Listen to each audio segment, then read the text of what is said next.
ರಾಜಧಾನಿ ಬೆಂಗಳೂರಿನಲ್ಲಿ ಆಟೋ ಗ್ಯಾಸ್ಗಾಗಿ ವಾರದಿಂದಲೂ ಕರಗದ ಕ್ಯೂ.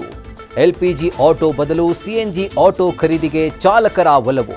ಕೇಂದ್ರಕ್ಕೆ ರಾಜ್ಯದಿಂದ ಪತ್ರ, ಅಭಾವದ ಮಧ್ಯೆಯೇ ಸಿಲಿಂಡರ್ ಕಳವು.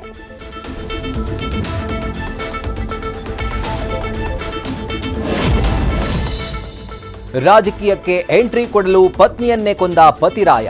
ಮಕ್ಕಳು ಸ್ಕೂಲ್ಗೆ ಹೋಗೋದನ್ನೇ ಟಾರ್ಗೆಟ್ ಮಾಡಿ ಪ್ಲಾನ್ ಮಾಡಿದ್ದ ಮಹಾಶಯ. ಹೆಂಡತಿಯ ಕುತ್ತಿಗೆ ಮೇಲೆ ಕಾಲಿಟ್ಟು ಮಾಡೇ ಬಿಟ್ಟ ಮರ್ಡರ್.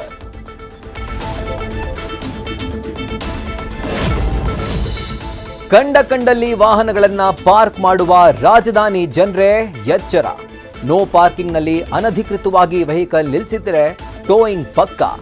ಎಂದಿನಿಂದಲೇ ವಾಹನ ಸವಾರರಿಗೆ ಜಿಬಿಎ ದಂಡಂ ದಶಗುಣಂ.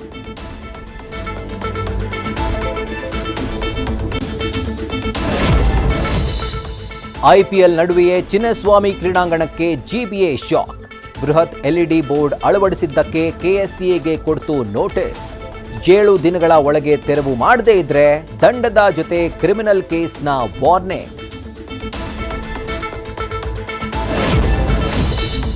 ಕೊಡಗಿನಲ್ಲಿ ವಿರೋಶ್ ಜೋಡಿಯ ಅದ್ಧೂರಿ ರಿಸೆಪ್ಷನ್. ರಶ್ಮಿಕಾ ಮಂದಣ್ಣ ತವರು ಮನೆಯಲ್ಲಿ ಸಂಭ್ರಮ, ಭರ್ಜರಿ ಆತಿಥ್ಯ. ಆರತಕ್ಷತೆಯಲ್ಲಿ ಮಗಳಿಗೆ ಸಿಕ್ತು ತಂದೆಯಿಂದ ಐಷಾರಾಮಿ ಬಂಗಲೆ ಗಿಫ್ಟ್.